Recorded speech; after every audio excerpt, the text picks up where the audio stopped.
नमस्कार, मैं विशाल गौरव आप सभी का स्वागत करता हूं द लार्ज पे। और मैं अभी दिल्ली में हूं और मेरे साथ हैं मिथिलांचल जन चेतना लोक मंच के संस्थापक राजकुमार जी। ये गरीब और अति पिछड़े लोगों के लिए इनका फाउंडेशन काम करता है और ये कांग्रेस नेता भी हैं और ज़मीन से जुड़े हुए नेता हैं, तो इनसे बातचीत करेंगे। सबसे पहले आपका स्वागत है। धन्यवाद।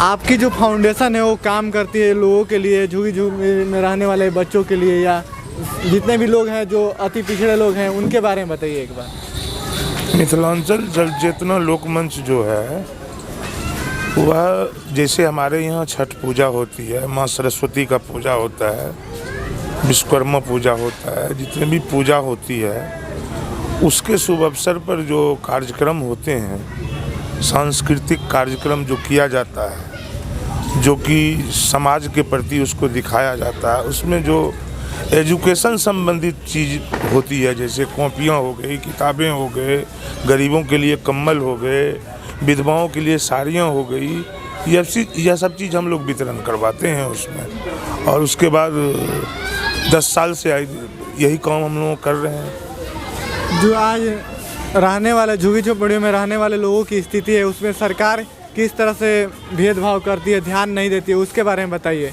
और इसको आगे बढ़ाने के लिए आप क्या क्या कदम उठा रहे हैं इसके बारे में। देखिए,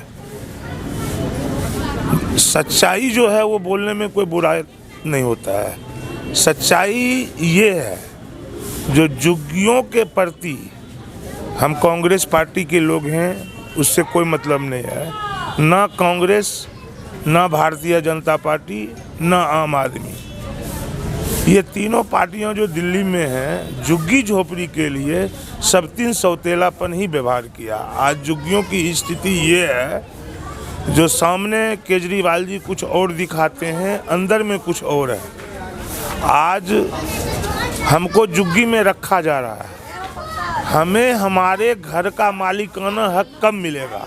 हम अगर दिल्ली से, बिहार से दिल्ली आए थे तो हमको पहचान पत्र बिहार सरकार तो बना के नहीं दे दिया था, राशन कार्ड बिहार सरकार तो बना के नहीं दिया था, बिजली का बिल तो बिहार सरकार तो नहीं लेती है, टैक्स तो बिहार सरकार नहीं लेती है, वो तो दिल्ली सरकार ही लेती है ना। तो हमें तो हमारा मालिकाना हक भी तो मिलना चाहिए। हम बहुअध्यादेश की मांग कर रहे हैं, जहाँ झुग्गी वहीं मकान, जहाँ रेहड़ी वहीं दुकान। ये पार्टियाँ सारी बोलती है लेकिन करती कोई नहीं है, और वही चीज़ हमारी मांग है। तो आप हमारे साथ सौतेलापन व्यवहार मत कीजिए। हम भी इस देश के नागरिक हैं, एक वोट देने का आपका भी अधिकार है तो एक वोट देने का मेरा भी अधिकार है। और अगर मेरा अधिकार एक वोट देने का है तो हमें हमारा हक मिलना चाहिए। ये दिल्ली किसी के बाप की नहीं है, दिल्ली देश की राजधानी है। दिल्ली में जितना इस कोठी वाले का हक है उतना ही इस झुग्गी झोपड़ी वाले का भी हक होना चाहिए। दिल्ली को सजने और संवारने का काम इस झुग्गी झोपड़ी के ही लोग करते हैं, चाहे वो रेहड़ी पटरी पे सब्जी बेच के करते हो, चाहे ठेली रिक्शा चला करके हो, और चाहे बेलदारी करके हो, चाहे राजमिस्त्री का काम करके हो, चाहे फैक्ट्री में नौकरी करने का काम हो, सब काम करके दिल्ली को सजने का जो काम है वो गरीब लोग के, गरीब वर्ग के ही लोग करते हैं। और उन लोगों के साथ इतना बड़ा दुर्व्यवहार किया जाता है जो उसका वर्णन नहीं है। और ये इसमें सारे पार्टियों का बहुत बड़ा अहम रोल होता है हमें झुग्गी में रखने में।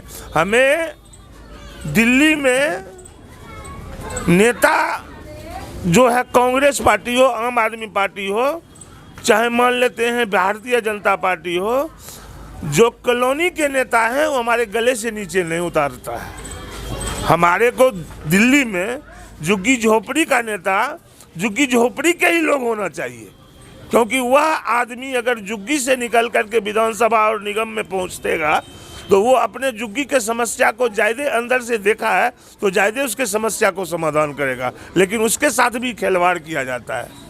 जब मान लेते हैं आए दिन चुनावों की बात होती है तो हम किसके लिए हैं? सिर्फ बस और टेम्पो भर के भीड़ इकट्ठा करने के लिए हैं। हमारे साथ तो ठगने के साथ साथ बेहद तरीके से ठगा जाता है और हम ठग महसूस करते हैं अपने आप को। ये परिस्थिति यहाँ दिल्ली में आज से नहीं आए, हम यहाँ पे दिल्ली में 25 साल से रह रहे हैं और यही स्थिति दिल्ली की है। आज़ादी के इतने साल भी के बाद भी झुग्गी झोपड़ियों में रहते हैं लोगों को अपना घर नहीं हो पाता है, क्यों नहीं होता है ऐसा? इसमें तीनों पार्टियों का रोल है। आज अगर इनका संकल्प पत्र पढ़िए तो उस पत्र में लिखा हुआ है कि जहाँ झुग्गी वहीं मकान, जहाँ रेहड़ी वहीं दुकान। लेकिन वो सिर्फ किताबों में लिखा होता है, चाहे वो केजरीवाल जी के किताब में लिखा हो, चाहे भारतीय जनता पार्टी के किताबों में लिखा हो, चाहे वो कांग्रेस के किताबों में लिखा हो। झुग्गी की जहाँ तक समस्या है वो लोग ये समझते हैं ना ये झुग्गी में ही रहे। अगर ये झुग्गी से निकल के कॉलोनी वाले लोग इनको बना देंगे तो ये फिर मुझे नहीं चाहेंगे। हमारे पास नालियों को हमारे यहाँ सफाई नहीं होगी, हमारे यहाँ एक एक महीने बाद सफाई होगी। हम बिजली अगर जलाते हैं तो उसका पैसा देते हैं, ऐसा बात नहीं है बिजली हम फ्री में जला रहे हैं। हमारे यहाँ अगर पीसीसी का ढलाई का काम है तो पूरे 5 साल के कार्यकाल में होता था। पहले डॉक्टर वालिया होते थे तो हर 2.5 साल पे 3 साल पे पीसीसी ढलाई हो जाती थी, सारा सिस्टम बन जाता था। अब कोई नहीं देखता है इन चीज़ों को, ये चीज़ दरकिनार किया जाता है। इसमें बदलाव कैसे लाया जा सकता है हमारे देश में? बदलाव का कारण यही होगा जो हमारा झुग्गी के लोग, हम अगर इस झुग्गी के लोग हैं तो इस झुग्गी का लोग ही हमारा नेता होगा।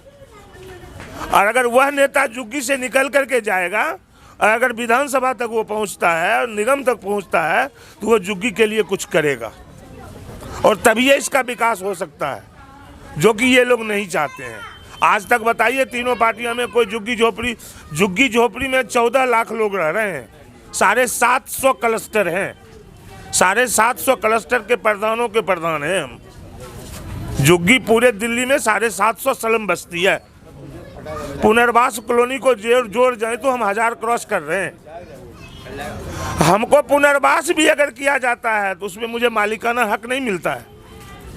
उसमें बजाबते पर्ची पे ये लिखा होता है जो आप इस जमीन को न खरीद सकते हैं न बेच सकते हैं। हम उसको बेच नहीं सकते, हमारा अधिकार नहीं है। तो ये तो सौतेलापन व्यवहार किया ही जाता है उसके साथ। जो आप कांग्रेस नेता भी रहे हैं तो कांग्रेस की जो आज देश में स्थिति है, इतने 70 साल देश पर राज करने के बाद भी आज 70 कहीं ना कहीं हाशिए पे जा रही है और हाशिए पे है। इसके क्या कारण है और ये कैसे निपटा जा सकता है इससे? सबसे पहले नंबर, ये सवाल तो बहुत बड़ा है और जवाब छोटे अक्षरों में मैं शब्दों में देता हूं आपको। कांग्रेस में नेता ज्यादा हैं, कार्यकर्ता कम है, जिसके कारण कांग्रेस की ये स्थिति हो गई। अपने दिमाग से आप ये सोचिए, जो आज कांग्रेस के नेता का इतना बड़ा पेट भरा हुआ है जो उनको कार्यकर्ताओं की जरूरत नहीं है। वो नेता बहुत बड़ा है लेकिन कार्यकर्ता उनके पास नहीं है। कांग्रेस का जो जनाधार अभी भी है, जो थोड़ी बहुत बची हुई है, वही जनाधार लेकर के कांग्रेस चल रही है। आगे यूपी में चुनाव है, प्रियंका जी जुझारू रूप से काम कर रहे हैं। हो सकता है कुछ बदलाव हो वहाँ से, तो दिल्ली का भी नंबर है, दिल्ली में भी निगम का चुनाव है, कुछ बदलाव हो सकता है। कांग्रेस की स्थिति बद से बदतर कांग्रेस के नेता ने नहीं किया। जो हमारे आला कमान राहुल गांधी प्रियंका जी के इर्द गिर्द घूम रहे हैं, वही इनको खराब किया गया, वही लोग इनको खराब किए, वही लोग इनको झुग्गी झोपड़ी तक पहुंचने नहीं देते हैं। आज अगर वो झुग्गी के लोग दिल्ली में चुनावों की समा बनाता है, चाहे वो भीड़ इकट्ठा करके हो, चाहे वो वोट दे करके हो, जिसका पकड़ कांग्रेस का कम होते जा रहा है, केजरीवाल जी का बढ़ते जा रहा है। उनका एक लॉलीपॉप है, बिजली 200 यूनिट फ्री हम दे रहे हैं, पानी हम फ्री दे रहे हैं। ये कहने की बात है, ये भी कहने की बात है, फ्री कुछ नहीं है। लेकिन आम जनता के दिमाग में, उसके आंखों में धूल झोंक करके ये चीज कहा जा रहा है। जी भी तो कह रही हैं यूपी में ये लॉलीपॉप, लेकिन वो धरातल पे काम होगा। आप एक बात समझ लीजिए, आज गैस की सब्सिडी खत्म हो गई। जो गैस हम 400 रुपये में, 415 रुपये में भरवाते थे, आज वो 1000 रुपये में गैस हमको भरवाना पड़ रहा है। और आप हमको बोल रहे हैं जो उज्ज्वला योजना के अंतर्गत हमने 2 करोड़ सिलेंडर बांट दिया, 5 करोड़ सिलेंडर बांट दिया। अरे भाई, बांटने से क्या होगा? आप 1000 रुपया का सिलेंडर दे रहे हैं एक, उसके बाद 1000 रुपये होगा ही नहीं जो सिलेंडर भरवाएगा। मजबूरी तो यहाँ आके रुक जाएगी। अब प्रियंका जी का जहाँ तक सवाल है, प्रियंका जी महिलाओं के लिए आवाज़ बहुत जोर शोर से उठा रहे हैं और हो सकता है कांग्रेस का उत्थान हो। हम लोग भी उसी का आस लगा करके कांग्रेस में अभी तक खड़े हैं, कांग्रेस का सिपाही बन के। यूपी में एक तरफ अखिलेश यादव है, एक तरफ योगी आदित्यनाथ है और एक तरफ प्रियंका गांधी भी लगातार बहुत बड़े बड़े दावे कर रही हैं। तो जो कांग्रेस पार्टी है वो कहाँ है लड़ाई में उत्तर प्रदेश में? अखिलेश जी और जयंत चौधरी जी के पिताजी दादाजी किसान नेता यूपी में कहा जाता था उनको। अखिलेश जी मुलायम सिंह जी के पुत्र हुए। दोनों अपने अपने जगह पे काम कर रहे हैं। यूपी में जनाधार उनका जरूर है, लेकिन कांग्रेस भी अपना जनाधार जिंदा करने के लिए माननीय प्रियंका गांधी जी को उतारा है। और कहीं पर भी जो स्थिति कांग्रेस की पहले थी उससे अच्छी रहेगी यूपी में कांग्रेस की। ये जैसा हम लोगों का आभास समझ में आ रहा है, जो कांग्रेस की स्थिति यूपी में हर चुनाव के प्रति इस बार अच्छा रहेगा। जो विपक्षी पार्टियां हैं वो कह रही हैं कि प्रियंका जी 2022 की नहीं 2024 की तैयारी कर रही हैं। 2022 का पहले तैयारी हम कर लेंगे तब तो 2024 में पहुंचेंगे। पहले 22 की तो तैयारी मुझे करने दीजिए। चुनाव 2022 की नहीं लड़ रहे हैं, 2024 की तैयारी कर। नहीं, ऐसा कुछ नहीं है, ऐसा कुछ नहीं है। कांग्रेस को मजबूत करने के लिए प्रियंका जी को लाया गया है, इतने बात जानिए। और अगर प्रियंका जी एक्टिव हुए तो कांग्रेस मजबूत होगी। क्या लगता है इस देश में जो कांग्रेस की स्थिति है तो प्रधानमंत्री नरेंद्र मोदी का विकल्प कांग्रेस में कौन हो सकता है?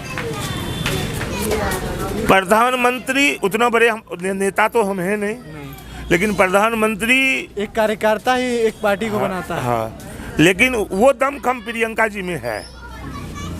वो अगर मान लेते हैं, ये चीज़ आप हमसे अगर पूछ रहे हैं तो वो दम है जो प्रियंका जी, राहुल जी में भी है। राहुल गांधी कोई कमज़ोर नेता हमारे नहीं है, विपक्ष ने उनको कमज़ोर बना के रख दिया। जो सरकार के अंतर्गत जो लीडर हैं वो कमज़ोर बना के रख दिया उसको, और उसमें हमारा जो विपक्ष था वो कमज़ोर हो गया। लेकिन अब चुनाव का टाइम है, चुनाव से पहले अच्छे लीडरों की, अच्छे युवा नेता की एंट्री हुई है। जैसे कन्हैया कुमार जी हुए, कांग्रेस में ज्वाइन लिए हैं, बाहर और भीतर दोनों तरफ आवाज़ उठाने के लिए तैयार हैं और मेहनत भी कर रहे हैं। लखनऊ में उनके साथ हादसा भी हुआ, आपको मालूम ही होगा, जो उनको से एसिड से प्रहार या स्याही से जो भी हो प्रहार किया गया।